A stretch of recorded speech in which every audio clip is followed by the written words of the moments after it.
Tibetan Buddhism is a religion with a rich cultural heritage that emerged from a wide range of spiritual practices.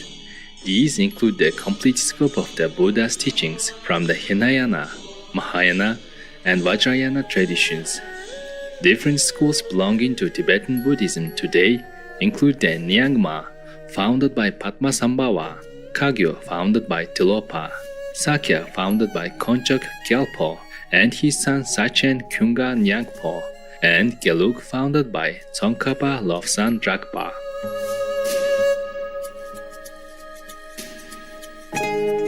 The teachings of Tibetan Buddhism focus on mindfulness of death and the ephemeral nature of life, leading to diligence in meditation and spiritual practice. Mandalas, prayer flags, and thangka paintings are visual reminders for practitioners on the path. Born in the region of Derje in eastern Tibet in 1846, Mipham Rinpoche was identified as an extraordinary child. At the early age of 6, he was already memorizing texts, and by the age of 10, he started composing numerous writings. He became an ordinary monk of the Ogmin-Ogyen mind-rolling lineage when he was 12. It is said that he fully mastered the extremely difficult mind-rolling system of chanting at the age of 15 or 16, after studying it for only a few days and praying to Manjushri Bodhisattva. Mipham Rinpoche was a prolific writer, composing more than 35 books on topics ranging from medicine, poetry, in particular the Gesar epics, logic, cosmology, astrology, and divination, alchemy, painting and sculpture, and engineering.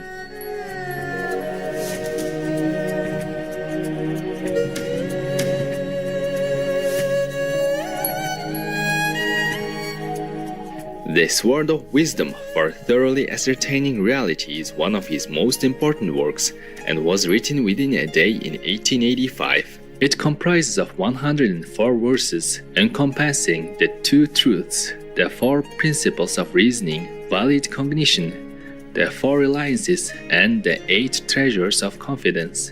Though it is brief, its content is extraordinary.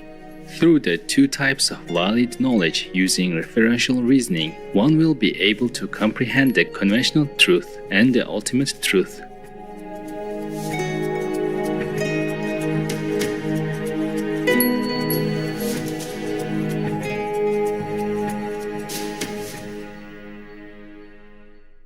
We will now present to you selections from the Sword of Wisdom for Thoroughly Ascertaining Reality by Mipham Rinpoche, Vegetarian, verses 1 to 68.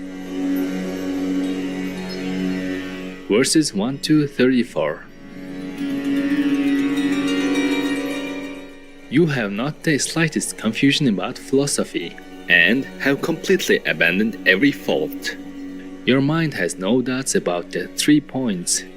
Before Manjushri, the treasure of wisdom, I bow. Profound, vast, and difficult to realize is the nectar-like teaching of the Sugatas. To those who long to taste it, I here grant the light of intelligence. The Dharma taught by the Buddha depends entirely upon the 2 levels of truth, the relative truth of the mundane and the truth of the ultimate meaning. If one is to apply an unerring and certain mind to the nature of these 2 truths, one must cultivate the excellent vision of the 2 flawless valid cognitions. These appearances in all their rich variety arise through dependent origination. Something that is truly independent, like a lotus in the sky, will not appear.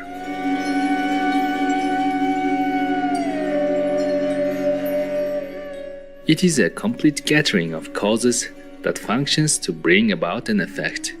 All effects, whatsoever they may be, depend upon their own particular causes. It is by knowing what is or is not the case, in terms of causes and their effects, that we pursue one thing and avoid another, whether in crafts or in philosophy. They all have this as their starting point. This includes not only worldly disciplines, but also of the training that transcends the world.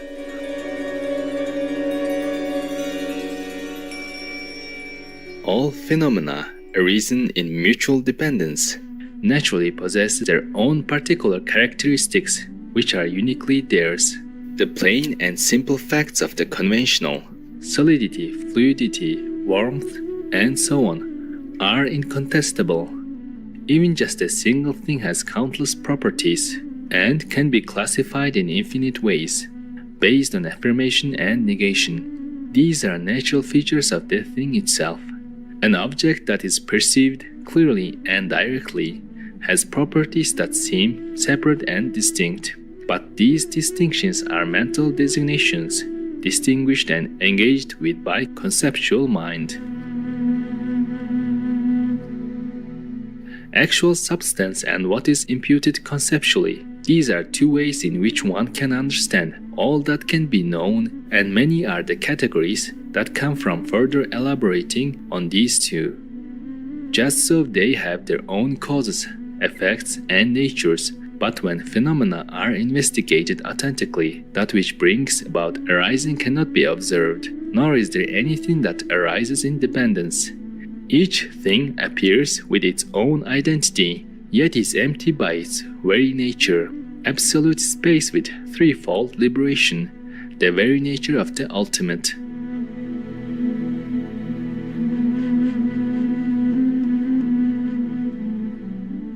How something functions and how it depends are both aspects of its particular nature. So it is with a thing's nature that reasoning ends, and it would be futile to inquire any further. This kind of evaluation of things in their nature, according to each of the two levels of reality, is proven by the basic facts of how things are. So it is reasoning that establishes what is tenable.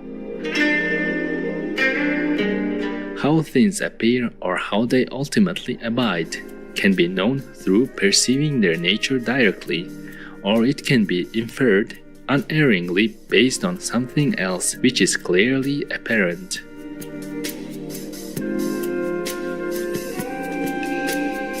Direct perception itself is of four kinds: unmistaken sensory, mental, self-awareness, and yogic, all of which are non-conceptual, since their objects appear with specific characteristics.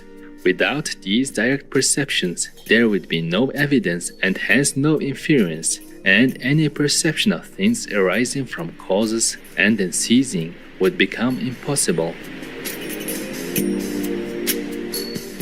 If that were the case, how could we ever understand them to be empty and so on? Without relying upon the conventional, there can be no realization of the ultimate. Cognitions brought about by the five senses clearly experience their own objects. Without this direct sensory perception, like blind folk, we would fail to see.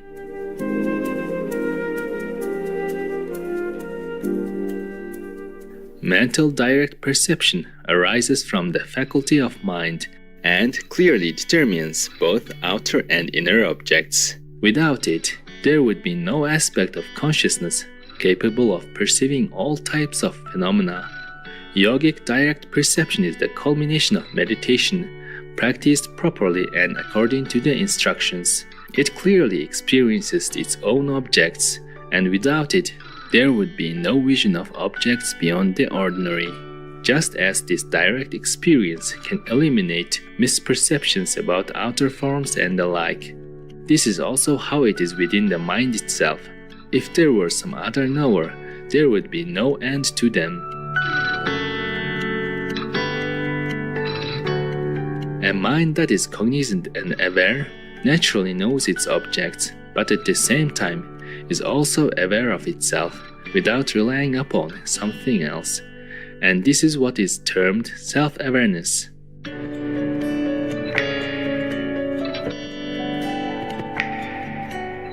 Any experience of the other direct perceptions is only determined to be actual direct perception by means of self-awareness.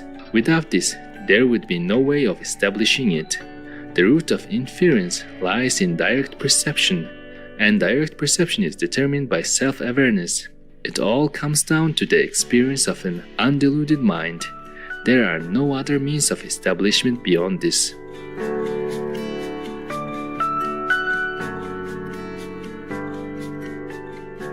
Therefore, it is based on direct perceptions, which are non-conceptual and undiluted, that misperceptions of apparent phenomena can be decisively eliminated. The conceptual mind is that which conceives of objects by way of general images, associating them with names to form concepts, from which stem all manner of words and thoughts. Even for someone unaware of the proper expression, generic images will appear in the mind, ready to be named, and through such concepts, objects can still be pursued or avoided. Without this conceptual mind, there could be no conventions of affirmation or denial, and it would be impossible to infer anything or communicate the points of training. Conceptual thought inquires into and establishes that which is not evident directly, such as future pursuits. Without this ability to infer things conceptually, we would all become like newborn babies. A reason is information that allows us to know something else. The reason must be a feature of the subject, and there must be positive and negative logical pervasion. When these three modes are present, there can be no delusion. From a reason that is arrived at through valid direct perception and valid inference, what is hidden can be logically inferred, and things can be proven by means of relationship.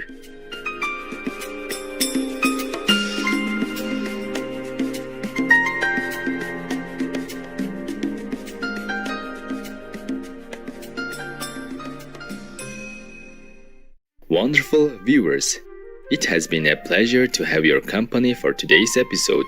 Selections from the Sword of Wisdom for Thoroughly Ascertaining Reality by Mipham Rinpoche, Vegetarian, verses 1 to 68, part 1 of 2, on Words of Wisdom.